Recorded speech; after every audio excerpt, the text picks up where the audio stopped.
Share बाजार में वेदांता और हिंदुस्तान जिंक का मामला तूल पकड़ता जा रहा है।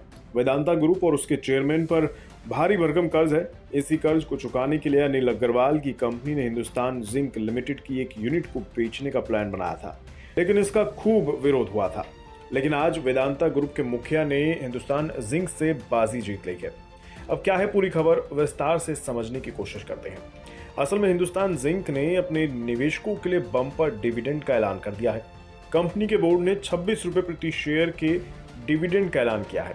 अब इस भारी भरकम डिविडेंड को लेने वाले कौन कौन लोग होंगे, ये जान लीजिए।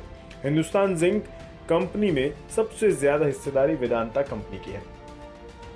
दिसंबर 2022 के एंड तक के आंकड़ों पर अगर नजर डालें तो हिंदुस्तान जिंक कंपनी में वेदांता की 64.92% हिस्सेदारी है। भारत सरकार की 29.54% और LIC की 2.7% हिस्सेदारी है।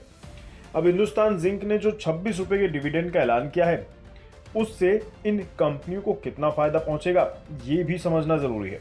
कंपनी में हिस्सेदारी के आधार पर डिविडेंड की रकम को इसके निवेशकों में बांटे तो वेदांता के पास सबसे ज्यादा 7,132 करोड़ रुपए पहुंचेंगे।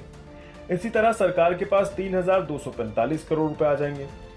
वहीं LIC को 297 करोड़ रुपए मिलेंगे तो बाकी बचे छोटे निवेशकों को 294 करोड़ रुपए मिल जाएंगे। इस साल हिंदुस्तान जिंक ने अपने इन्वेस्टर्स को 4 बार डिविडेंड दिया है। डिविडेंड देने के लिए कंपनी को करीब 11,000 करोड़ रुपए का भुगतान भी करना पड़ा है।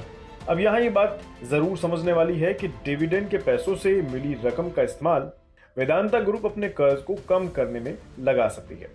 बता दें, वेदांता पर $13 बिलियन का कुल कर्ज है। हाल में ही कंपनी ने ऑयल एंड गैस बिजनेस में $22 बिलियन कैश लगाया था। अब जाते जाते वेदांता और हिंदुस्तान जिंक के शेयरों का हालचाल भी जान लीजिए। हिंदुस्तान जिंक का शेयर मंगलवार को करीब 0.13% की बढ़त के साथ 311 रुपए पर बंद हुआ। पिछले 6 महीने में इस शेयर ने निवेशकों को 10% से ज्यादा का रिटर्न दिया, जबकि इस साल अब तक 5% की गिरावट भी देखने को मिली है। पिछले 1 साल में इस शेयर का प्रदर्शन लगभग सपाट ही रहा है। जहां तक बात वेदांता की है तो वेदांता का शेयर 1.45% बढ़कर 283 रुपए 95 पैसे पर क्लोज हुआ है। इसने 1 महीने में निवेशकों को 6.36% का नेगेटिव रिटर्न दिया है। वहीं 1 साल में ये शेयर 30% तक टूट चुका है।